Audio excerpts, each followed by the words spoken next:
Here we go. Let's make it a good day. We do it our own way. Let's make it a good day. Oh, no matter what they say. Oh, yeah, yeah. And it begins. No applause. Let's put on a rerun, shall we? Good morning to St. Paul. Good morning to Minneapolis.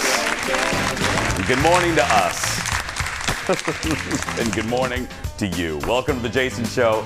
I'm Jace. Please say hello to my sidekick sister from another mister and Payless Shoe Source Employee of the Month. You could pay more, but why? Kendall Mark, everyone. Hello, pay less. Pay No less. applause again. It's because Adam has a thing with me. Oh, how you doing? I'm doing well on this Monday. How are you doing? Oh, I'm fine as frog hair, thanks. Fine. It's my favorite saying of yours. Yeah. One of them. It's my Papa Earl's, actually. Papa Really? Earl. Yeah. He was a good Southern guy from Tennessee, Kentucky, and he had all those good Southern sayings. Mm-hmm. You know, I'm fine as frog hair. And that one. I'm like, okay, Papa, because that's what you call grandparents in India, in the South. Okay, Papa, you're fine as frog hair. Thank you. What does that even mean? That's but I it. like it. And then, especially as he's sitting there eating his tomato sandwiches. Have you ever had a tomato sandwich? I have. Yeah, white bread. Yes. This is how he did it. Fresh tomatoes out of his garden, salt and pepper, and then just freshly sliced fresh tomatoes. It underrated when the tomatoes are from your garden. Yeah. So good. But here's the thing. I enjoy tomato sauce. I enjoy bruschetta. I do not enjoy raw tomatoes. Even like the hearty, fresh, like cherry, Roma. You've got your stag head, beef steak, not stag head, beef steak. You've got all the tomatoes. No, none of them. None of them particularly No, fancy. none of them. I have to remove them from the sandwich. Oh yeah, I can't. My feeling is lettuce and tomato add unnecessary moisture to any sandwich. Have you never had a BLT? I remove the L and the T. It's just a bacon sandwich. Okay. Just a B. Fun facts on Mondays. May I have a B, please? I'll do a little, on a BLT, I will in fact do a little L. But absolutely no T. So you'll have a bill. A Beal. Yeah. Okay. But you don't disagree with, you don't agree with me? Think about how lettuce ruins a sandwich sometimes. We're really you into get it it. if it sits there for a while. And then the lettuce, it adds no nutritional value. It's crunch. It's just a fine texture. You know what also adds texture? Fritos. Put Fritos on there. Potato chips. If you need texture, add some chips. But lettuce, it's worthless. It's worthless. I like the crunch of iceberg lettuce. I do not agree. I get it if you go like gas station sandwich, or maybe it's been packaged for a few days and get a little tomatoey in your bread. But otherwise, I feel like a tomato is absolutely necessary. So you don't mind, what you're telling me is you don't mind soggy bread. I guess I That's don't what you're mind telling me. soggy bread. I like the taste. Yeah. Hey, before we get started, I wanted to say thanks to everyone, to all of you. Such great responses to our show on Friday with my girls, with my gals, my gal pals, my friends. We kind of had a little high school reunion, and really for you, a celebration of lifelong friendships. And we were reading, the ladies were reading all your comments over the weekend. And I'm sure, for us, it's normal to have people commenting on your job, but it was fun to see them go, oh, people are commenting. You know what I mean? Right. Oh, they're commenting on our segment. What and did then they all of it, say? yeah, and just very nice. I mean, people were very nice and this is what I had hoped would happen, was our friendship group was reflective of your friendship groups, and that maybe reminded you of your friends and maybe prompted you to call one that you haven't talked to in a while. That was my hope for that show. Right. And it seems like it worked. So it really meant a lot to me, and I know it meant a lot to the ladies. But you're looking at somebody very tired today. He needs a nap. The girls are probably watching right now on the way before they go to the airport. No offense, but y'all can relate. Hosting is hard. After, you know what I mean? It's like, because you want them to have the best time, and I really feel that. So it's, and I'm going to go home today, and I told Colin, Please don't be there. I know. Please don't be home. You get tired of being the cruise director. It's exhausting. But they were great. They're the best house guests ever. They couldn't have cared less. I know. Like yesterday, we sat on the couch and watched Barb and Star. Fiesta del Mar. I know, that's right. We love them. You're in 611? Oh my goodness, we're in 124. Let's get started, everybody. It's time for the hot dish. Roll it. Well, we're going to start off with this. It was a big night in Hollywood. You guys may have heard the SAG Awards were last night. The big award of the night, Outstanding Cast in a Movie, was quite the shock when Koda, that name sounds familiar. We talked to Marlee Matlin on this show. That was the movie with the predominantly deaf cast. They won, beating out Belfast. Look at this. Okay, look. You are all our peers. We, deaf actors, have come a long way. 35 years, I have been seeing so much work out there, and all this time, I've watched all of your films, and I pay the deepest respect to all of you. Is Meryl Streep here? She is? Yes? Oh my God. Okay, I love you. I love you. Okay, this validates the fact that we, deaf actors, can work just like anybody else. We look forward to more opportunities for deaf actors, deaf culture. Thank you. So, and I'm going to teach you one thing. Do this. This is I love you. Thank you. We love you. I love you. Cool. I worried I made the Vulcan sign. I know, I really checked that while it's still up. This is it. That's the Vulcan sign. Not the Vulcan sign. This is the Vulcan sign. It's not. This is I love you. By the way, if you don't know, Koda stands for Child of Deaf Adults. That was good to see, wasn't it? That was awesome. I think too when they all just were like, we've been involved with this for so long, and now we're showing why we're here. Yeah. I just think that's great. Yeah. And if you haven't seen it yet, it's available on Apple TV. So if you got one of those, go watch Koda, support it. Another big winner, Will Smith won for Best Actor for King Richard. The movie, that's the one that follows the childhood of Venus and Serena Williams. And he revealed something about the film that was kind of a surprise. Look. Venus, Serena, the Williams family, you entrusted me and our group with your story. You didn't agree to put your name on it till you saw the final project. I agree. I get that. You know, it's cool. That's real. That's real because we be messing stuff up sometimes. But when I got the call and you watched the movie and you said you loved it, I just want to say thank you very much. It was my deepest pleasure to honor your family and to tell your story to the world. I didn't know that. Right. The Did you know? second. I did not know that until that either. But if you're them, can you blame them? No. Will's right. There have been horrible biopics. You know, there's been horrible ones. Right. That paint the subject in a bad light or unfair. And there are great biopics like Mommy Dearest. Is that the one about the dirt? The dirt? It's not you I'm mad at. It's I don't the dirt. know, Eric. I don't know if I have the energy to correct her today. That's not the one? No, okay, you're half right, my dear loving friend. I'm trying. You're, okay, it's not about dirt. That's a different movie. But you're right in, there's a great quote from that movie. Yes. Where Joan Crawford, her housekeeper, is cleaning up her porcelain floor, whatever it is, and the maid is not cleaning it properly. So Joan gets on her hands and knees with some borax and starts scrubbing. And she looks at the maid and she goes, "I'm not mad at you, I'm mad at the dirt." That's the line. That's it. But it's not about dirt. The movie is about Joan Crawford and her troubled relationship with her adopted daughter, Christina. And it's also about wire hangers. Oh, no more wire hangers. Okay. That's Let's give her that 2 one, too. points today. Yes. That's right. And she also, she asked Christina to bring her an axe, and she chopped down a tree in her backyard when she was very upset that she lost an award. That's not the give my daughter a shot one? No, that's Terms of Endearment. You're mixing early 80s dramatic fare, but that's fine. Sorry. I just love that you got some of the quotes right. Well, you and Jeff, I mean, between the two of you, I'm learning things every day. I love it. The other winners of the night, Jessica Chastain won for Best Actress for The Eyes of Tammy Faye. I saw that, really good. And then in what many thought was the slam dunk of the night, Kate Winslet won Best Actress in a limited series for her role in The Mayor of Easttown. Look, I said this, I think I said some version of this, I always do. There's always one award that I feel this way about. If Kate did not win this for Mayor of Easttown, they should shut down the Screen Actors Guild and turn it into a baby gap.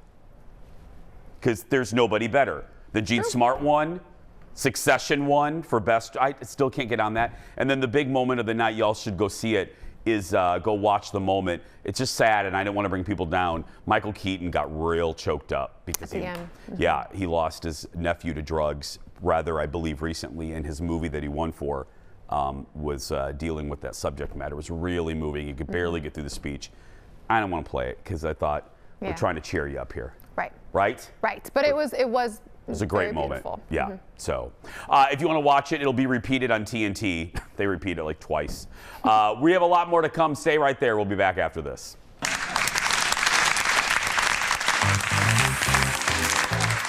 Coming up next, it's one of Netflix's biggest hits. Hi, Netflix. A look at the new season of Drive to Survive. Then, our MOA celebration continues. Today, Kendall gets a peek at what the future could hold for the Mall of America. Leo, roll it. And from burning questions to funny observations, we're opening up the Jason Show mailbag. That and more when we come back.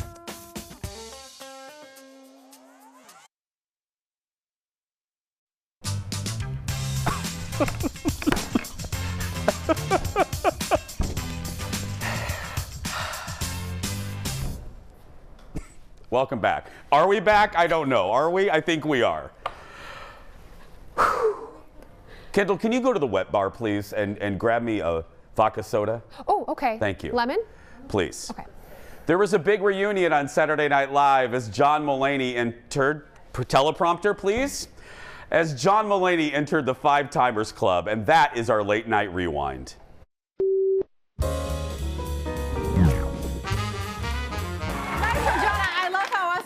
Control everything with stage direction. And Tina is handed a drink by a new cast member whose name is, I want to say, Philip. It's James, Miss Faye. That's what I said, Philip. What kind of drink is that? It's the Five-Timer Fizz. It's made with Justin Timberlake's tequila, Dan Aykroyd's vodka, and Tracy Morgan's club soda, which is aquarium water. Gross. Dan Aykroyd's vodka. Listen. Look, John, don't listen to them. This is very, very special. I was in the very first Five Timers Club special, Club Back Specs thing when I was a writer here. Yeah, okay. Well, a lot of us were writers here. Yeah, but you were on the show when you were a writer. So shut up! John and I were never supposed to be on TV. We're hideous, right? Say it, John. I guess. We are, and we're here and we're taking what's ours. Oh, Conan. I love him. I miss his show. I still do. I miss Conan. I miss every iteration of Conan. Such a different humor. Very different, and just so good. And his remote pieces, still the best in late night. And his monologue was, I just miss. I just want him around still. He is. He's not dead. I just want. He's alive. I made it seem like I was doing a Conan obit. He just, Let's do this. You know, on Mondays, we get a special serving a hot dish all the way from Hollywood. Friends, give it up for Brad from TMZ. Hi, Brad. Hey, good morning, Jason. How are you? Happy Monday. I'm doing great. Let's start with this. I thought this story was done, Brad. I had hope that this story was done, but Aaron Rodgers and Shailene Woodley are maybe not totally done. What do we know? Well, that's the thing, Jason. So look, everyone has speculated that these two were done. Their engagement was over. Aaron even posted on Instagram a post thanking her for everything that she has done and for the love that she gave him. So a lot of people thought, okay, this couple is ended. Last week, we got photos of the two of them actually together here in Los Angeles. And Aaron has stayed in the area because he was in Palm Springs over the weekend for a golf trip. We don't see her there. But there's a lot of speculation that they're back together, and even some reports saying that they're trying to work through things.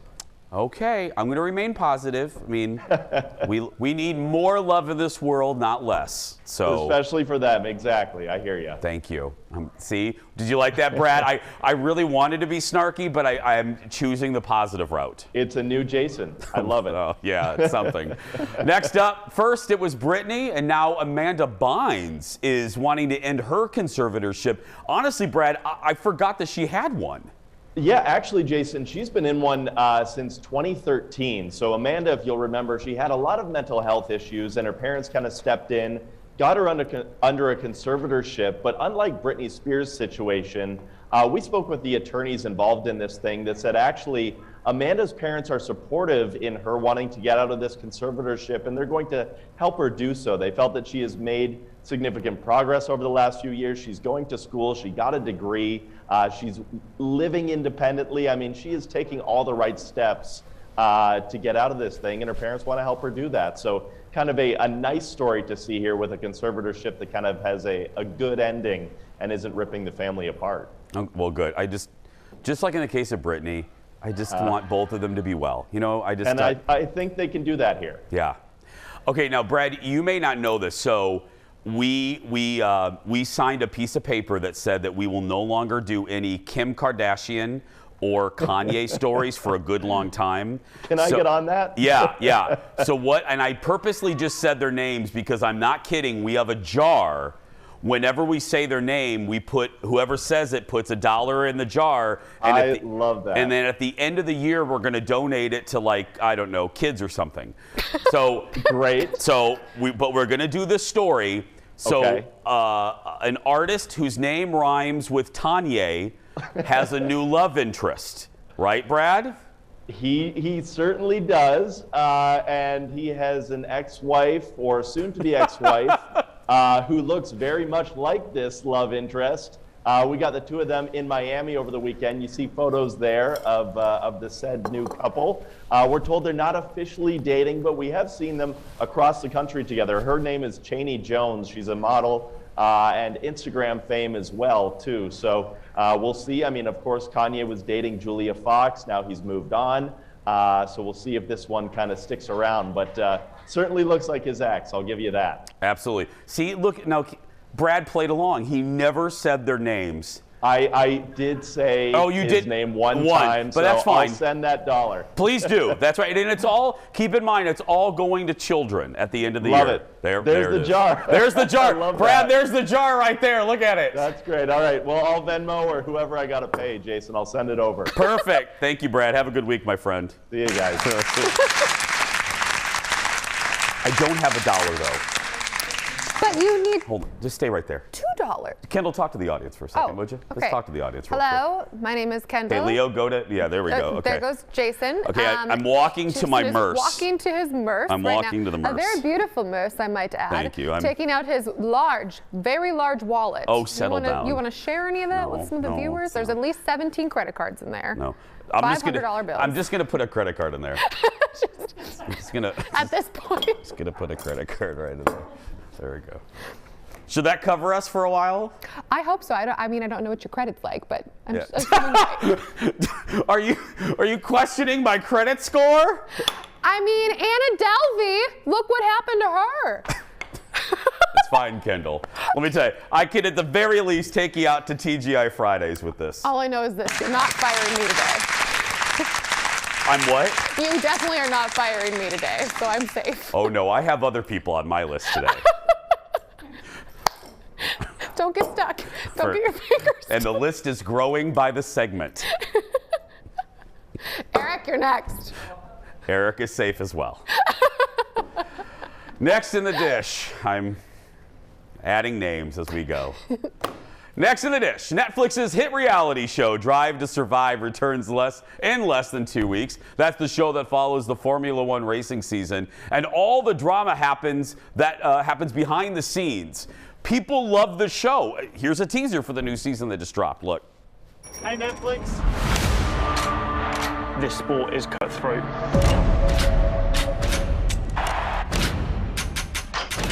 Action. Radio check. Welcome back. What are we going to talk about this year?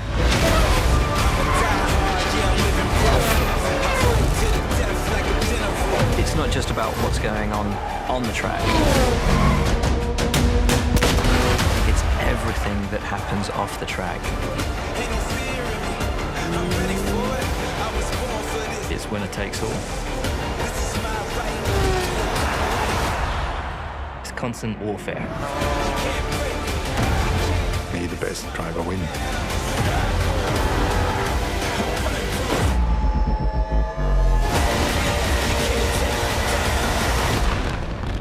The fireworks for me? They can be. Okay. Would you like to know my observation? Please. Are there no ugly people who drive cars? Right? They're all beautiful. And the Lord giveth. Where are the normal looking folks like me? Where's the goober looking people? And they like jog. They drive cars and they jog. They're hot. There is not one mildly unattractive person in that show. I think we should watch it. Because don't you love that that's what I led with? I don't even care about the fact that it's about, what is it, NASCAR? No, Indy 5. Indy Formula One. Formula One. I don't even know either. And I'm watching it too. And I truthfully don't even know. I'm admitting something right here. I honestly don't know the difference between NASCAR and whatever that one. Formula what? Formula One. I don't even know what the difference is. Okay, someone's gonna email me and tell me this is wrong, but this is not really my cup of tea. NASCAR, circle, bigger cars. Formula One, they go through courses, like they'll go through a city, winding, curving, looping, in a different car. A city open like top, and an open top. And they have an open top. They go through a city like Invergrove Heights or something? Ted is like, wrong. Oh, wrong. Is Ted telling you how wrong you are? No, he's just like, well, and it's international, and it's. I don't even know who to call to find out. Nobody in my galaxy knows anything about car racing. We should have called Jordan. Who's he that? Watches my your husband.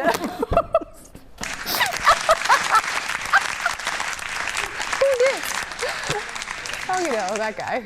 Can we all just go home? Can we go take a nap? I think we've tried hard enough today, and Gold it's just star. not working. We'll see you tomorrow. Quit while you're ahead. We're just gonna. Okay, Jordan, who is your husband, he knows about the racing? Yeah, he knows about the racing, and he likes this show because of the inside look and drama with the racing. Okay. Ted said basically you were wrong about everything. Okay. But don't they go through cities and the new towns, season right, debuts Ted? next Friday. Let's not even, Kendall, we're gonna quit while we're ahead. Okay. We are, yeah. I'm gonna stop. Me too. Next in the dish, Ukraine's president has been the face of his country's resistance for the last several weeks, and people are realizing, this is a lighter story, again, we're trying to make you happy for an hour, they're realizing that they actually know him from somewhere. The studio behind Paddington 1 and 2 confirmed what some had speculated. President Zelensky is in fact the voice of Paddington in those movies. He voiced the bear in the Ukrainian versions of those movies. He was actually a popular comedian. I know a lot of folks know this before becoming president, and won Dancing with the Stars Ukraine back in '06. I didn't know that about the Paddington. Me neither. Hugh Bonneville tweeted out something about it too and was like, I just wanted to say thank you for what you're doing now and for doing that then. Yeah, I was like, well, there's not a lot of good news happening right now, or news that's a little lighter, and I was like, okay, that's good. Next in the dish, 16 Grammy winner Dave Grohl is the latest guest on the YouTube show Hot Ones. He talked about his relationship with David Letterman. Look. One of the reasons I loved Letterman is because his show is so musical. You know, he always had really cutting-edge music acts on the show. And I mean, to be honest, like, he just seemed like a wicked smart, and those are the people I hang out with, you know? I want my best friend to be smarter and funnier and more ride than anyone. And so I honestly felt, I spent my whole life watching him. So I really felt like, you know, he was my friend in a way. Can that young man not cuss? I just can't help himself. So excited. I never use bad words. Never. As the show progressed, Dave and the host of Hot Ones drank several shots and ate more hot wings, and Dave didn't seem bothered at all by the hotness. Yeah, Letterman is a huge fan.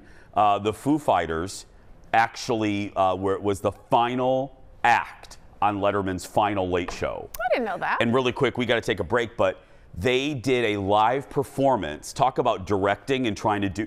They did a live song put to a pre-edited montage.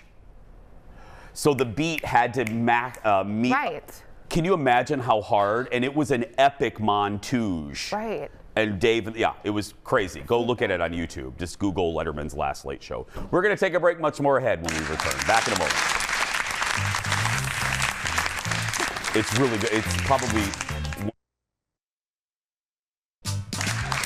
Welcome back, my friends.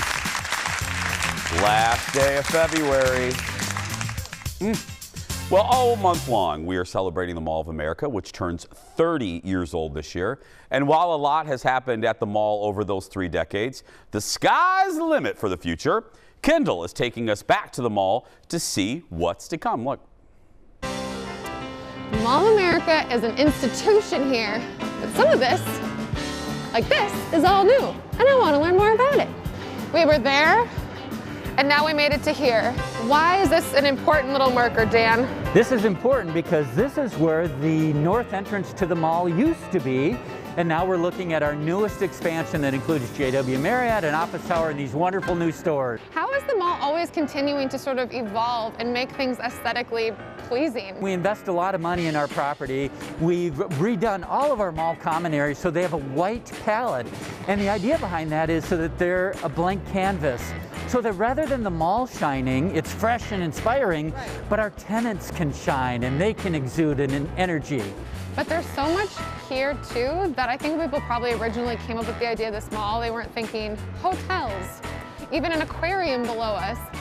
Where does the mall go from here? Like, it just keeps to get bigger and bigger and bigger. Yeah, and actually our ownership actually did envision hotels, an aquarium, a theme park. That was all part of the original plan. Cool. But they wanted to grow bigger and better and more exciting. We're currently 5.6 million square feet.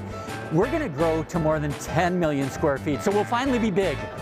Just finally be huge. That's insane. Where are you gonna put it all? Well, the property to the north, our next expansion is going to be a water park that's going to be amazing. It will connect right where those doors are. So you will walk through those doors into this amazing indoor water park. And then we have all the property to the north and to the east. So there's room to grow. I'm like, my mind is blown right now because I already feel like this is such a huge and beautiful thing. But if you're from here, this is still my favorite mall because I know where everything is. Do you hear that a lot from people? We do. And the other thing locals do is we park in the same place. I do every time. So I'm we Hawaii. know where to park, right? I'm Hawaii. Of course you are. I'm Hawaii every time because I'm always like, where would I love to be right now? You've always also focused on local too, though. And I think that nowadays people really want to shop local, and they can do that even though you can also shop at H&M here. You know, you think of big brands, national brands, when you think of the mall, and we have a lot of those. Right. But we also have more than 150 local owners or entrepreneurs or franchisees. So there's a lot of local brands that get their footing at Mall of America, and oftentimes they grow beyond the mall. Where do you envision this place? This is 30 years. Where do you envision you in 50 years from now? In 50 years, it will be bigger, it'll be better. Technology is going to play a big thing, but the thing the mall's always done well since day one in 1992 is experiences and creating memories and joy. We'll be doing that in 50 years from now. We'll be doing the same thing, but even better. Great job, Kendall. Thank you. I you know, editorializing here for a second, but we're not a news show, so I don't care. But I really hope, selfishly, that Bloomington, and if it makes sense for the good people of Bloomington, I hope they do approve the water park, because the viability of malls, we know this, you can go to malls all across the country, they're dying. Mm-hmm. It's very smart of malls like MOA, you know, Rosedale has really reinvented itself as well into not just retail, but experiences. You know that. I mean, whether it's the Crayola experience that opened in the last 5 or 6 years, that's where the future is. Right, they want a destination. Yes. I go to the mall to not just shop, but to eat at really good restaurants or see a movie or go do something like the aquarium. Yeah. It's neat. I would love, I mean, we should have, if I'm a tourist, I'm coming to the Mall of America, I'm not from here, like if you're watching from Seattle, I think it's an even bigger draw if not only we have the North America's largest, because I think that's what it is now. Wait, Canada's might be bigger. We are America's largest mall, the U.S.'s largest mall. But if we can also boast that we have the largest indoor water extravaganza, that will bring in more tourist dollars, which benefits the whole state, you know. And then you're even closer to IKEA too. I'm just saying.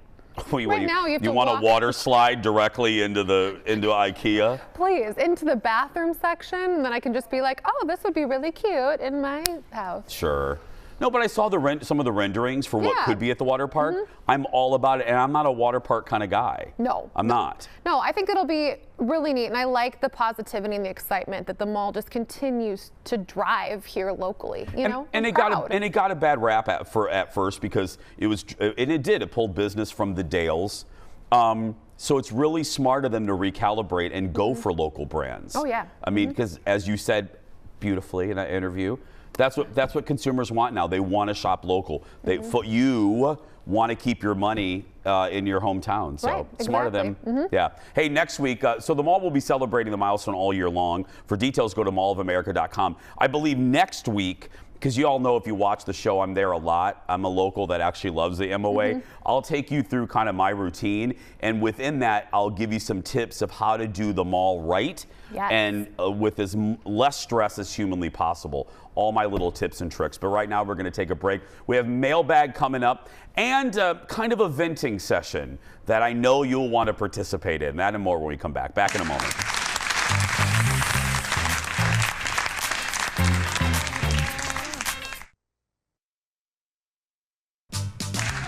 Welcome back. Well, this week we're going to be sharing some stories about neighbors. We're calling it Our Neighbor Nightmares. This is all based on, did you like that? Yeah. Neighbor Nightmares. We're calling it Neighbor Nightmares. Neighbor Nightmares. Look at that. Look at that. Neighbor Nightmares.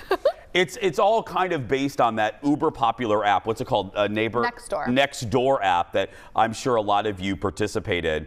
I'm going to begin, and before I say anything, I encourage all of you to join the conversation on our socials, on our social medias. I gave you kind of a preview of this last week when I said, you know, we live in a communal living space. We live in a condo development, and I know that the American public will be with me. We have a severe problem that is not going away, and that is the neighbors leaving their dogs off leashes in the hallways, outside. And we have a boxer and a French bulldog, and we leave them on leashes. I mean, I'm not just saying this, but you will never see our dogs off leashes. So Colin has the morning duty because obviously I'm here with you, and he said at least 50 times a year. Probably more. I don't know. He will go out in our little potty area for the condo unit, and he will have our dogs on leash trying to control them. And, you know, Vern will have their dog just running around. They will approach our dog. And thank goodness Dexter, who's a boxer, is friendly. But Dexter, as I joked last week, Dexter is like, get back, girl. Please don't come up to me. Yeah, get back. And you all know this. No matter how nice a dog is, they're dogs and their behaviors can be unpredictable. Well, this took an additional step. Last week, you know, after we got that big snowstorm, Colin texted and said, you would not believe what I have witnessed for the past 2 mornings. He said, the neighbors, some neighbors are standing in the vestibule right outside the little bathroom area, pushing their dog outside and staying in the vestibule all nice and warm because they don't want to go outside. There are 2 problems with this, TV friends, and you know what they are. Number 1, dog still off leash. Number 2, they're not cleaning up after said dog, which is just so lazy. You know what I mean? And I'm sorry, I don't like to get cold. I don't like to go outside. If you have a dog, you know that night potty run, you're like, oh, you beg your spouse to do it, but no one likes to do it. But I'm sorry, don't mean to be harsh. That's part of dog ownership in a downtown environment in a condo. You don't have a house. You don't know, and you don't know where with they're going to run. You don't know where they're going to go either. Yes. Like they could run out and dash off. I mean, that's terrifying. That should terrify someone. I just don't think it's neighborly, and I don't mean to sound Donna Reed-ish, but we really try to be as good as neighbors. Like, look, do I turn Dallas up a little too loud sometimes? Sure. Do I watch my Star Wars movies sometimes a lot? Sure. But all joking aside, I try to be neighborly, and I would hate to have anything happen like a dog fight or anything, you know, because Dexter, he gets moody. Right. And I know that shocks you being owned by me, that my dog could be moody, but. The joke writes itself. And Chris laughed at that one. Yeah, exactly. No, I get it. Our Harvey is like that. She's super friendly if she knows you, but she's very timid. And so if you come running at her, human or dog, she's immediately on her hackles a little bit. Yeah. And I shouldn't have to deal with that. That's not fair. No. And so on Friday, I posted a lovely message to our development Facebook page. I thought it was well written. I was very constructive. I just said, and then I ended it with, have a lovely week. And what happened? And I got 7 likes on it. Thank you very much. There you go. Tomorrow, Kendall will share her neighborhood nightmare story involving a damaged fence. And then on Wednesday, producer Ted talks about the woman who lived below him. Doesn't that sound like a Lifetime movie? Yes. Like The Woman Who Lived Below Ted. That one show with that new show with the woman who lived in the window who watched the worst the roommates ever. It does sound like The Woman Who Lived Below Him, starring Ted Johnson and Meredith Baxter. Meredith Baxter. The mailbag is coming up next. Stay with us. Back in a moment, everyone.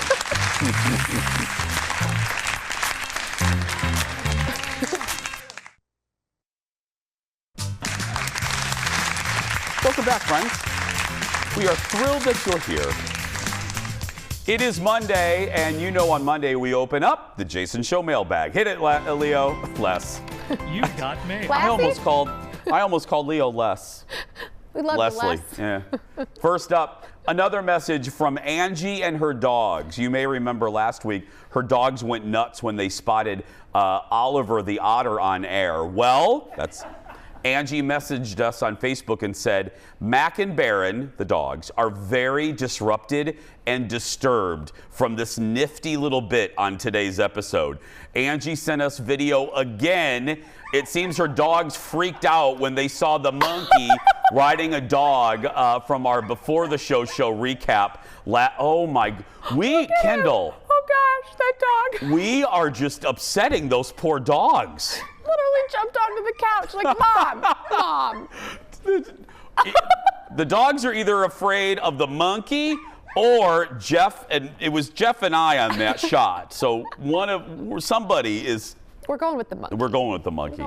Up next, a message from Darlin. Hi, Darlin. She says, Jason, thank you so very much for introducing me to the show Dexter. I'm 100% addicted. I had never taken the time to watch it. I'm just now on season 8, episode 1. This is the best show next to yours. Thank you. Oh, please, Nice. Darlin. Darlin, you're nice, but we have nothing on Dexter. It's on Showtime. I've said it's in my top 15 shows of all time. It's so good. It is so good. That's right. It's and the reboot's good too, darling. So when you get done, because don't be discouraged by the lack of quality in season 6, 7, and 8. It's not great, but the reboot's good. Next, I've joked that people watch our show while getting their oil changed, or in a hospital waiting room, or in a car dealership waiting room. Let's say hi to those people right now. Hi. Or the gym. Hi, people on a treadmill. Hi. Go a little faster. Look great. Look great. You look real good in those Lululemons, but this could be a first. Pam says, I'm in South Minneapolis right now, sitting in an infrared sauna watching you. I mean, what? How you do that? How is there a TV in a sauna? You rich people. Without it getting, without that moisture in there. How is there a TV in a sauna? This is above my pay grade, these questions. Do you notice how I'm saying it too? Sauna. Because I got corrected. Was a thing. I got a very curt email many years ago that I was pronouncing it wrong. What did you say before? Sauna? Sauna. That's what I say. It's sauna. No. Yeah. No. Yeah. No. Yeah. Next up, Lisa and several others messaged me about the restaurant simply called Asia in Columbia Heights. She says, Asia chow mein is amazing. I've been eating it since I was a little girl. The lo mein is my favorite. Give it a try. You won't be disappointed. Yeah, okay, so what I was talking about, I wasn't busting on the restaurant. I was talking about not this one, but places that just give up on naming. Like I saw a place in Apple Valley called Asian Buffet. I was like, okay, you couldn't call it something like sushi, like bamboo or something. I don't know. So that's why I referenced Asia. I'm sure it's good. I want to go visit it. Sheila is next. Hi, Sheila. She saw our surprise goodbye recently, featuring the women who all bought their husbands the same shirt without telling them. Sheila says, I come from a family of 9, and in 1995, my brothers-in-law were asking my sisters what to wear to family events. They left my sisters to decide. Imagine their surprise when they all showed up wearing the same polo shirts. Here's the picture.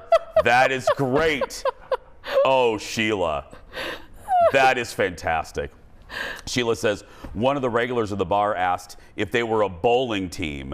The guy, I'm sorry, the guys wore the shirts at all the events for the next few years. Oh, that's good, Sheila. Oh, I gotta remember that. That's I have a good. to remember that. Finally, a question from Michelle. Hi, Michelle, who watches the Before the Show on our Facebook page. Jason, where do you get all the cool t-shirts that you wear? Okay, I've named this the best thing ever. I get them from T Public. That's T-E-E Public, T-E-E Public. And what's great about it is, my big selling point is it's a lot of individual artists, not big conglomerates, and you can customize so many details. I'm a guy that likes I like that tri-blend soft t-shirt. I don't like the, I'm sorry, is something wrong or is something funny about my t-shirt preference? The only person I know who knows what kind of blend they would like in their t-shirt. I would like my drink on level 4. I would like my t-shirt tri-blend. You're so fancy, I love you. I'm a girl who knows what she wants. You do, I love that about you. But you can customize the collar, the blend, the color. Just leave me alone. I'm very vulnerable today. I'm seconds from crying. Do you like the volume on like 56 too when you watch a show? Yes, stop it. I really am good. You know how, have you ever been in that moment where you're in the middle of crying and laughing? That's where I've been for 50 minutes and 24 seconds. You can stay connected with our show on social media. Check us out on Facebook, Twitter, and Instagram. It's very easy, Jason Show TV, and our personal accounts as well if you haven't followed us yet. Just search for Kendall Mark and Jason Matheson. We're going to take a break. The surprise goodbye more when we return. I do, but the tri-blend is really soft. I don't like this.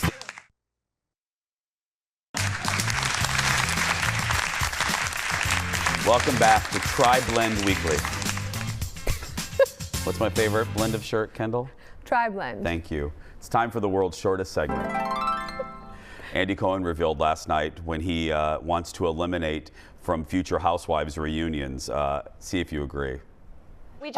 Gabrielle C. texted, Casey, since I know you've admitted to doing this in the past, did you fast forward through the clip packages during part 1 of the Salt Lake reunion?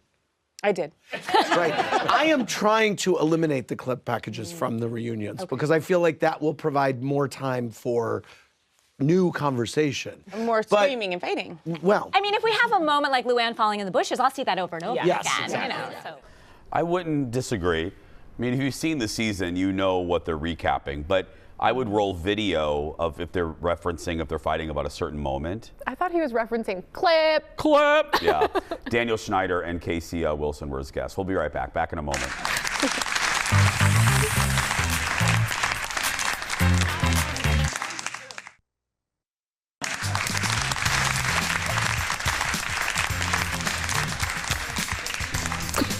Don't look at me. Don't look at me. What time is it? It's time for our surprise goodbye.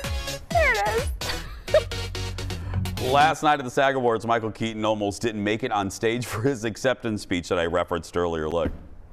And the actor goes to Michael Keaton. Keaton, top seat.